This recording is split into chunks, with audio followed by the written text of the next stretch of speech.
Yo, what is up, guys? It's your boy Malin Trout back here again with another PBD Reading Challenge book.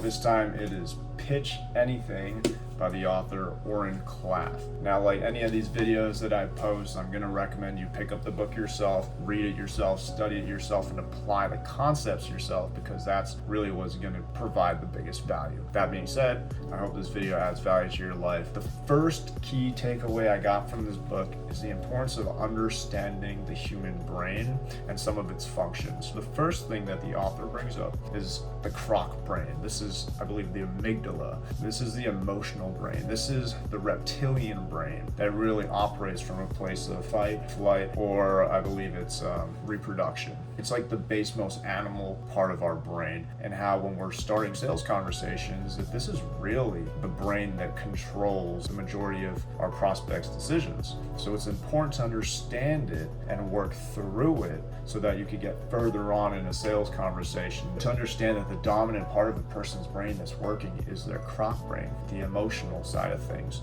And I've actually studied multiple sales books, and they talk about how sales is a very emotional thing, that it's more about the emotions than it is the actual product or service. The second key takeaway I got are these notions of market forces and how to use them to your advantage when you're pitching your service or product. So let's put this into context. The author mentions how people love backstories. So when you're presenting or pitching your service or product, you want to always share the backstory of how it came to be.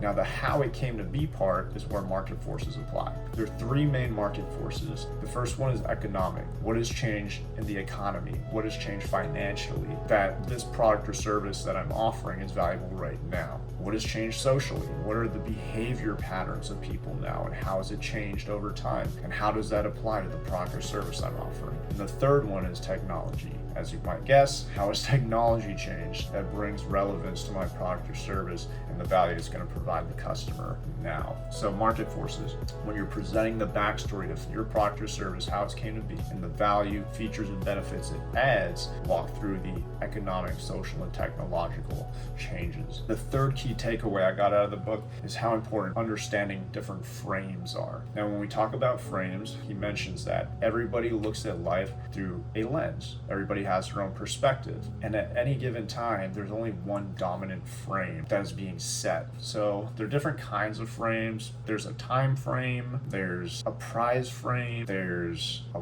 moral frame. So there are different kinds of frames that you can occupy so you can win those frame battles, because ultimately there's only one dominant frame in any interaction, and that's the one that usually gets its way. So he mentions how it's so important to know that frames exist and to learn how to label them accurately so you can start using them to your advantage. He also brings up beta traps. So in B2B, companies will set up things in such a way that it almost chips away at your frame by putting you in more beta situations. The idea is to put you in a place where you don't feel like the power, you don't feel like the value add. And this ultimately gives you a disadvantage when it comes to negotiating. So to understand what beta traps are, and then to start proactively avoiding them in your sales and negotiation conversations. And the third piece is being confident to collide, to battle out the frames, to identify them, to combat them, so that you have the upper hand in the negotiation. And to do this all with humor and a soft touch. And he stresses this because without humor, it just kind of makes everything bland. And you're not going to continue doing something if it's never fun. Sorry, I just coughed. So those are the three key takeaways that I got from the book. If this added value to you in any sort of way, please leave a like and a comment below. And I look forward to seeing you guys on the next episode.